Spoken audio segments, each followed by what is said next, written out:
Good evening. Welcome to the PoliticIt podcast. Tonight we have Mark Johnson with us, city manager from Ogden City. Yeah, my title is actually Chief Administrative. Oh, Chief Administrative Whatever that means. I clean the bathrooms. Yeah.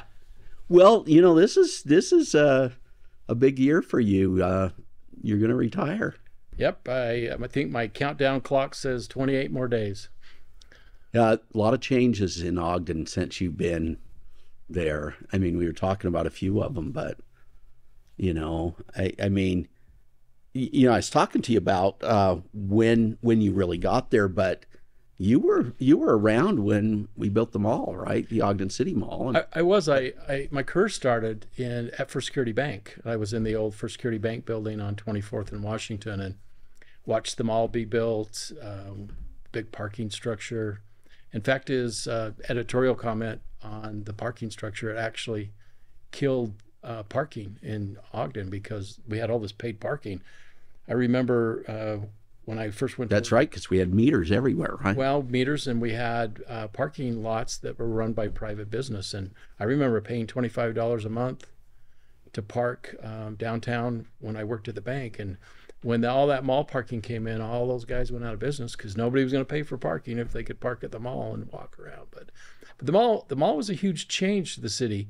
It was a good thing at the time because there weren't malls everywhere, and people came from Idaho and Wyoming and northern part of Utah to come down and shop. We had great stores. We had Nordstrom's and all the great shopping stores. The mall was hopping. That was busy. It was great. But when they started building malls other places, people quit coming. It quit being a regional mall, and I don't know that Ogden itself could sustain it. When Nordstrom's pulled out, that was huge for Ogden. Yeah, that was a real loss. And I mean, didn't we have, what was the other big department store that was there? So the Bon Marché Mervyn's stayed, right? Mervyn's was there. And Bon Marché, J.C. Penney's was there. ZCMI's had the bridge across the street. So they had major stores in there. Didn't we have Dillard's there too? No, I don't remember. I don't remember Dillard's being there. Okay. But it was a great mall. And then of course it eventually was bought by someone who made their money making life miserable, and people would buy out their contract. And so the money that they made was by getting people so frustrated that they bought their contract out and they were gone and left. And pretty soon that kind of dried up there. So the city bought it. I was on the planning commission at that time, and then decided I wanted to run for city council. I don't know what crazy fool thought that was, but I did it. You know what it's like to run for public office. But you every day you make a vote that makes somebody mad. Yeah. So anyway, when I ran for city council, the council meeting before I took office, so the last meeting in December of 2001, city council voted to tear down the mall, whether to tear the mall down, and they voted not to. And that was when you were first in. That was the last meeting before I was in. Oh, okay. In the first meeting in January of 2002, we voted to reconsider the vote from the previous week, and we voted to tear down the mall. Wasn't popular by everyone because it was an 860,000 square foot building that was, by all appearances, still in good shape. But it needed to come down because the malls are, all over the country, malls were starting to die then, and they've gotten even worse. So I remember, we got a few interesting letters to the editor and editorial from it, but it was the right thing to do. Mayor Godfrey was the mayor at the time, and Mayor Godfrey took a sleeping giant city that had died when the railroad pulled out, for the most part, and started getting it to turn around, rebirth the city. Mayor Godfrey did a wonderful job at getting things moving and going. So the major things under Godfrey, I guess, I mean, the redevelopment of that mall property, right? That came a little bit later, but the Parkway, BDO was huge. Oh, yeah. Was huge for the city. The river, they started working on the river under Mayor Godfrey. The LDS Church decided to remodel the temple, which was huge. I mean, people didn't want to get married in the old temple. I mean, kind of looked like a cupcake Spaceship, with a yeah. with Yeah. a candle. And Yeah. Mayor Godfrey said, you know, we want people to stay here and get married. And so when Larry Miller said, yeah, we'll come and put a theater in, and we did the Solomon Center, I think it signaled to the church, hey, you know, things are going well. The church kind of wanted to own the property around the temple so they could control their building, their investment. Spent a lot of money. It's a beautiful building. The open house was probably 9 years ago. Very successful. Had 500,000 people come to Ogden Wow. to be involved. And those kinds of milestone events were remarkable.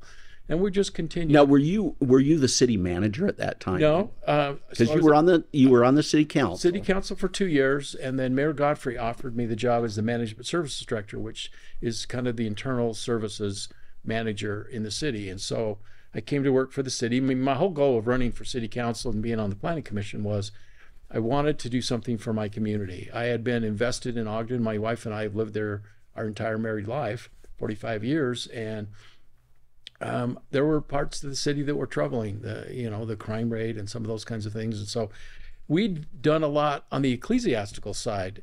We've probably put in over 20 years in major ecclesiastical assignments of the citizens of Ogden, and wanted to continue when I was no longer in those positions. I wanted to continue to try and do something. So when Mayor Godfrey offered me the job, I thought I can probably do more on the administrative side than I can on the council side. So I accepted the job.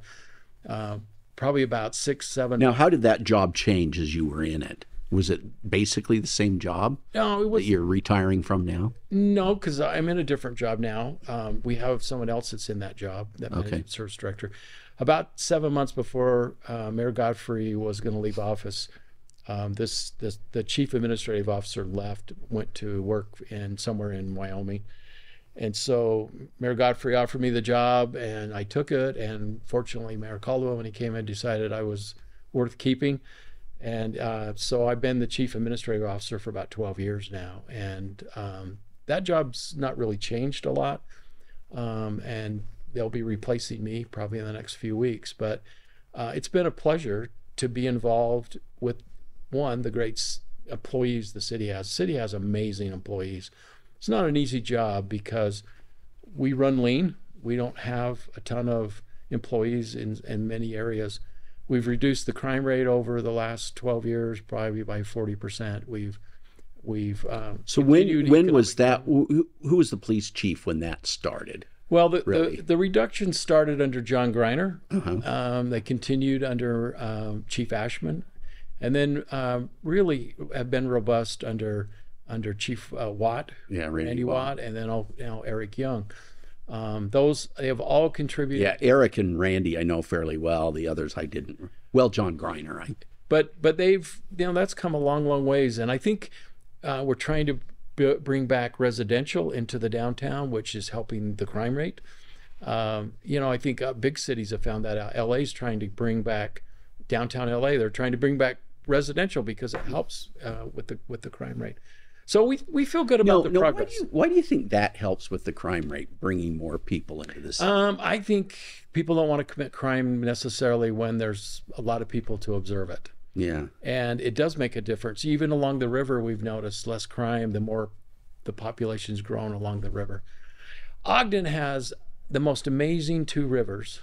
I don't know a lot of cities that have 2 rivers that run through basically their downtown. We've tried to capitalize on that. We're trying to capitalize on many other things. We need to kind of refresh 25th Street. That's going to happen. We're going to build a Wonder Block project where the old Wonder Block bread plant was. That's going to be amazing, and that's going to accentuate.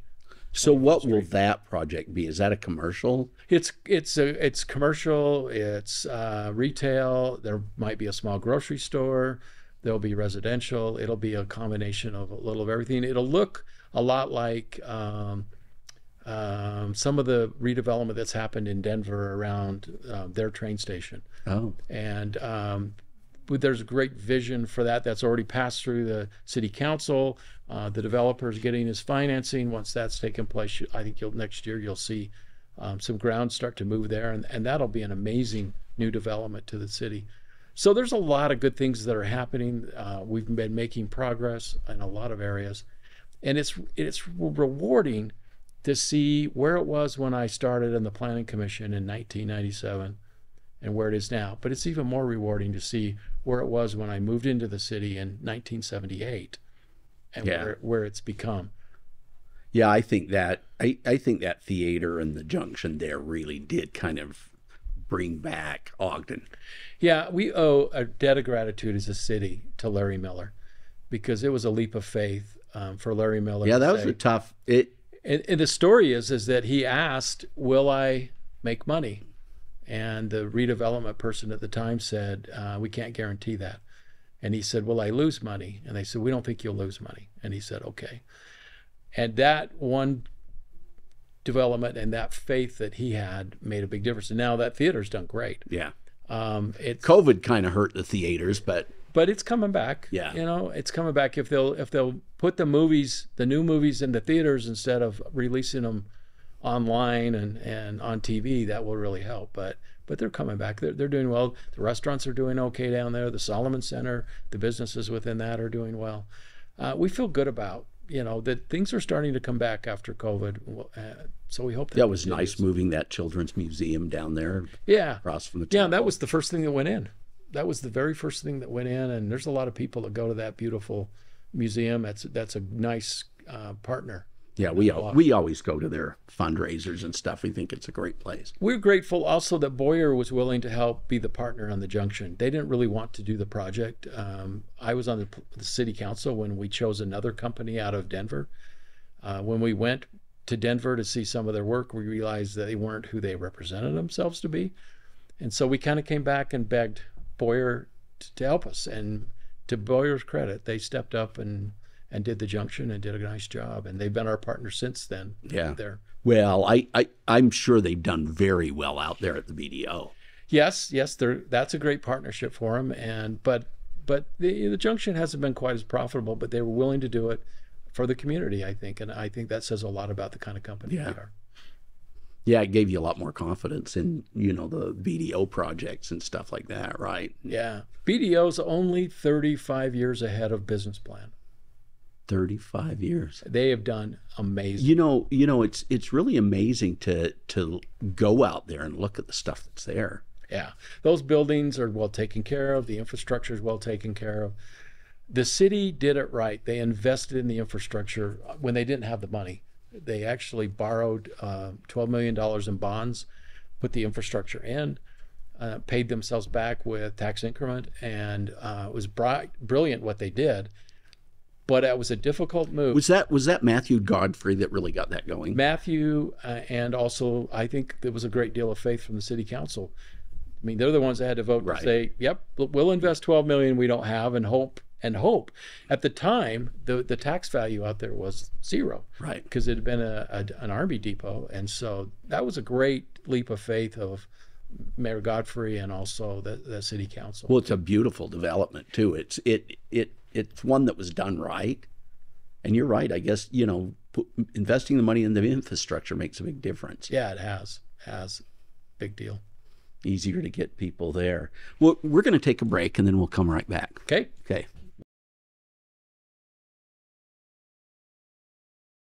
Welcome back. We're here with Mark Johnson. Nice to have you here, Mark. So, let's talk a little bit about kind of what you see in the future for the city, and then, if you don't mind, I'd like to kind of find out what life's going to be like for you after you retire. So, I think the city is on the brink of some amazing things. Right now, we're trying to complete a contract to buy the land under Union Station. That's a huge deal. The city owns the building; they don't own the land. Really? It's a long-term contract. It ends in 2027. Union Pacific's let us know they're not interested in another lease, so we're trying to buy the land. And so they want to just use the land for something else? No, I think they really want to just sell it and be rid of it. But if we don't buy it, then the building goes with the land, and they can have somebody else could come in with the icon of Ogden. Right. And so we can't afford that. So anyway, and then I think there's going to be development on that whole campus where we did a joint RFP with UTA because they own some land that's on the other side of where the bus station is. So just all this redevelopment that's starting to happen around 25th Street, 24th Street, 26th Street, it's going to be amazing at what it will bring, I think, to the city. We're spending millions of dollars a year on neighborhoods. I mean, Ogden's built out, but there's parts of Ogden that need to be refreshed, rebirthed. Redevelopment is very expensive. And one of the things we try to get the legislature to understand is there's a difference between development and redevelopment. And especially if you're doing residential redevelopment, at the way residentials are taxed, there's a lot less TIF that you can get out of doing the redevelopment. So it takes a lot of effort and time and money. But Ogden's doing a really good job at just lifting the whole, because we want every boat to be lifted as we do things. So there's great things happening. The old development at 24th and Monroe used to be a Rite Aid. Many years ago, it was a Safeways. When I was a young man, and the city owns a part of it, developers own part of it. They're going to kind of redo that entire block. It's going to be a major lift to that part of Ogden, that inner city Ogden. The old D school was torn down, and we did a deal with the school district where we helped them acquire homes. They built the new Newbridge School, which is a beautiful school. It's a STEM school. It's amazing. It can house, 700 or 800 students or more. Beautiful school. And then we went in and put a development in where the old D school was. And then we bought homes around where that development is, and we've remodeled those and resold them. It's amazing the lift. So the city actually has gone in and been part of that. But it's amazing the lift that's done for that neighborhood. It's helped the schools, it's helped the churches, it's helped everybody around, because it's bringing all kinds of different types of people and different wage categories into an area so that they all help each other. If you have all kids in tough circumstances going to an elementary school, it's impossible for a teacher to be able to handle all that. Right. But if you have a mixture, then it makes it easier. Makes it easier. The same goes with churches. The same goes with crime. The same goes with all of it.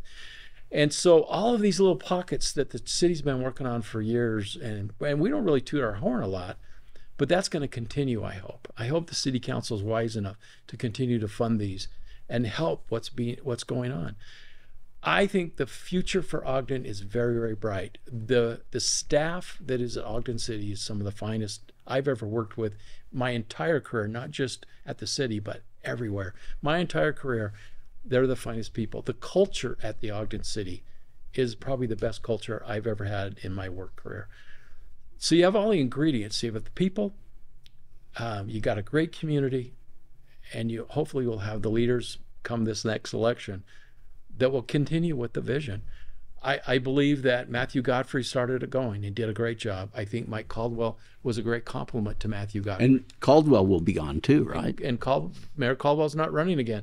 But I think now we need that next step, that next mayor. Hopefully Ogden chooses wisely and picks someone who will now continue with what's been happening. Yeah, that's why it'd be nice to have someone with experience and understanding what's been going on and how to get things. Godfrey was a young man when he ran for mayor. It actually is surprising when you think about the things that he accomplished. Yep. Some of us old people still think that Matthew Godfrey's still a young man, but he's older than he was when he was 29 years old when he became mayor. He was a very young man. I think a lot of people when he got that, they thought, he's kind of young but very revolutionary. As the citizens go to the ballot box this year, they need to be looking for someone who believes in redevelopment, someone who believes that the city needs to keep moving forward. That rebirth needs to continue. It's not complete. It's just begun. Right. And we're 23 years into this redevelopment. It's going to take another 20, 30 years. Yeah, to really put Ogden. But when I was a kid, Ogden was the second largest city in the state of Utah. Yeah. And Ogden was a power, and we're not the largest, and we're not going to be able to grow a ton more, but our influence is being felt. I remember the mayor said he got a couple phone calls from Park City, from some of the elected officials up there, and they wanted to know what we were doing in Ogden, because the art world has noticed that Ogden has become a mecca for the artists, and they caught Park City's attention. We thought that was a great compliment. Yeah, well, it really is, because you know, Park City's done a pretty good job. But the future of Ogden's bright with the right leaders. If you don't have the right leaders in place, then it will fail. And there's some city examples around Utah where where you've had a great leader for a long time. Mayor Dolan from Sandy, great example, great mayor. Right. But then it wasn't followed up by someone who kept the vision going. Right. And the city's faltered a little bit. And it's sad to see that, because I loved my friends at Sandy. They did a great job. But you got to keep the momentum going. That means you have to have the right people in the seats. Right. Yeah. Yeah. I agree with that. That art stroll thing. I mean, they're going to have it tonight, right? Yeah. And the car show down there. There's so many things going on in Ogden tonight. You have OFOM out at BDO because they couldn't go to the fort. Marshall White, we're closing the Marshall White tonight. They're kind of having a farewell to the old Marshall White. Before we'll be closing on the bonds, selling the bonds on Thursday. Friday we'll be signing the contract with the contractor. They'll tear it down and build a brand new, beautiful rec center. They're going to tear it down. Tear it completely down, and for about $34 million, going to build a beautiful. It's going to have a great recreation part of it. It's going to have an indoor practice field for soccer, lacrosse, etc. It's going to have great meeting rooms. It's going to have a teaching kitchen in it. I mean, the things that are going to come, and it's all going to still honor Marshall White. That's good. And I mean, the officer gave his life in 1963. It was the first building in Utah named after a black person. That's significant in my mind in the state of Utah. Yeah, I didn't realize that he was actually a doctor but couldn't practice because of the color of his skin. Yeah, yeah. It's when you think about that, we've made a lot of progress, but that area of town needs to be cared for. Yeah, and we want to lift in that part of town. We want our economic development people to spend some time on the housing and whatnot. If we're going to spend that much money in that area, we need to do a lot of things, and hopefully that's going to happen. But anyway, that's coming. That's going to be a great thing. Well, the other day I was driving down Wall Avenue there, and I noticed, I don't know why I hadn't noticed before, but there's a lot of new development along Wall there with housing. Yeah. We've added a lot of housing in the city, and most of those, none of those new apartment buildings have we subsidized at all. Those are all coming in and they're filling them as fast as they build them. Yeah. Which shows that there's a need for housing. Well, and it's actually good because it's going to allow to redevelop that part of town, right? Yeah. A part of town that really needs attention. Yeah, absolutely. So now, before we close, though, what about Mark Johnson? What's going on with you now? Well, my full-time boss now is my wife, and probably been that way for a while, though. Right? Well, she. Caldwell likes to think he's had some say in that, but we're working hard towards going on an LDS mission. We'd like to do that. I've got a lot of tying up of my parents and her parents' affairs that we need to do. We're orphans and have been for a while. We just haven't had time. And, no one wants the picture boxes, and so we got to figure out how to digitize them, and then so everybody has access to them, and nobody has to keep the pictures. And nobody wants books. My dad had probably 2,000 or 3,000 books or more in his library, and none of the grandkids wanted that. Well, I can get that online. Why would I? Yeah. Why would I want a book? And we actually ended up taking to the Salvation Army and the DI all these books, and they kept saying when my kids had been load after load, they go, "Where do you get all these books?" Well, someone died, Yeah. But so we have a lot of those kinds of things we want to tie up, and then we hope. I hope to not miss any more grandkids things. I have 13 grandchildren. A lot of the concerts are on Tuesday night, council meetings on Tuesday night. I miss those. Not going to miss any more after June 30th. I'm going to be able to be to a lot of my grandkids things. That's important to me.